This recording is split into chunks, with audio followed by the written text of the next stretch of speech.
And that's why I call her AR-15. Christmas, I give you slap, the very next day, you boom, boom, boom. Is political strategist Angela Rye, and here in New York is my MSNBC colleague Crystal Ball, co-host of The Cycle, and McKay Coppins, who is an editor, the political editor of BuzzFeed. Welcome to you.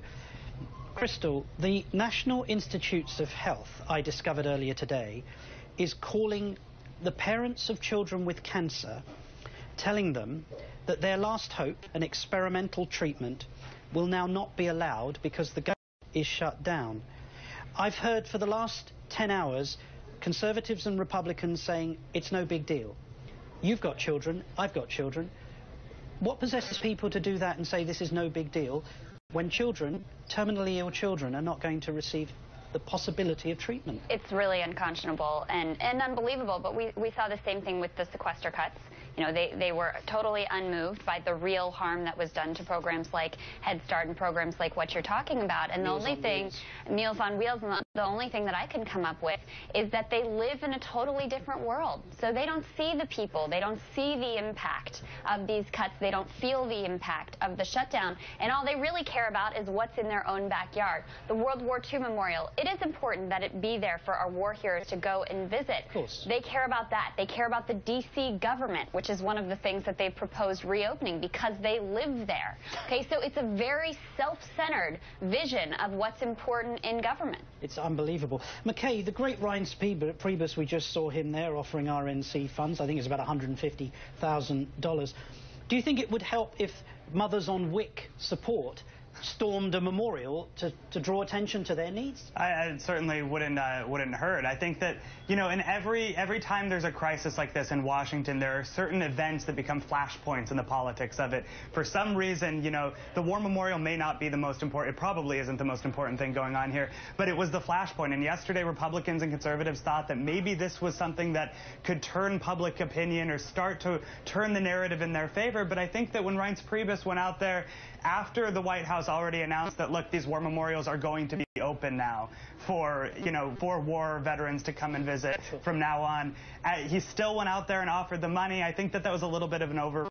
I think that a lot of even political observers who are paying attention to the game here are going to think that that was probably a bad decision. Jump in here briefly because I've spoken with a few veterans who are actually very disgusted and frustrated with the way that they've been used as some sort of a political point to grandstand. So I think that part of this is really disappointing too. Angela, CNBC's John Harwood, our colleague, interviewed the president this afternoon. We've just got a clip. I'd like you to take a listen to what the president had to say. During the course of my presidency, I have bent over backwards to work with the Republican Party and have purposely kept my rhetoric down. I think I'm pretty well known for being a calm guy. Sometimes people think I'm too calm.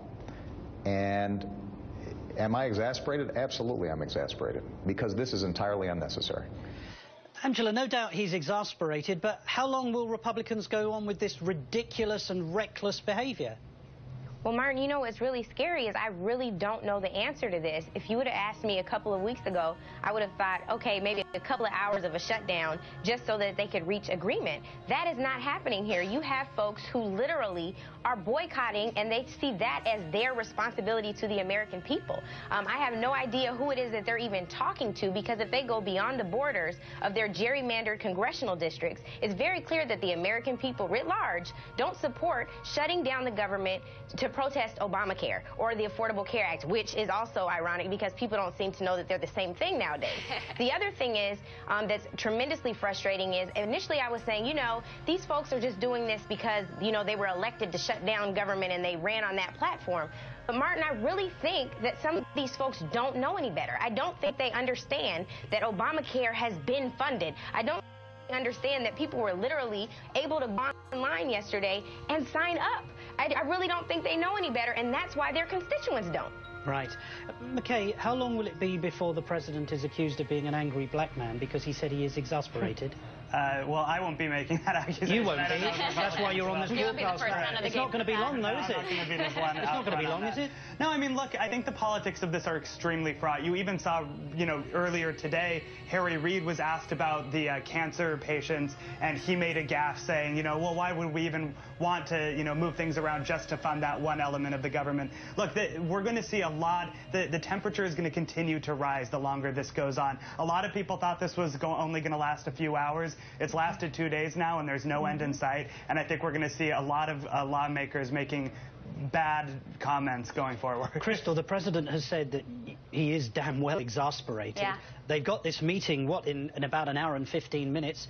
Do you think they're going to accomplish anything, honestly? I am unfortunately quite pessimistic at this point because I don't see where the pressure is going to come from on the 30 to 40 legislators. But Crystal, isn't the problem here that we went through the sequester and basically Republicans immunized us and argued that it had no effect? Right. Now we're in the government shutdown. We got people like Ted Cruz saying, oh, it's just like a weekend. Right. No problem. So why don't we smash the whole creditworthiness of the United States in 2 weeks' time? Let's go for the debt ceiling. I think that's exactly right. I think they were emboldened by the first debt ceiling negotiation. I think they were emboldened by the fact that they now have sequester cuts as sort of the new normal. And I think if there's a deal on the CR, they'll be emboldened by that. And I think Democrats are very aware of this dynamic that they can't give anything on the CR or else they'll just be further emboldened to take the debt ceiling hostage. And then it never ends because let's not forget, we're talking about a 6-week Yes.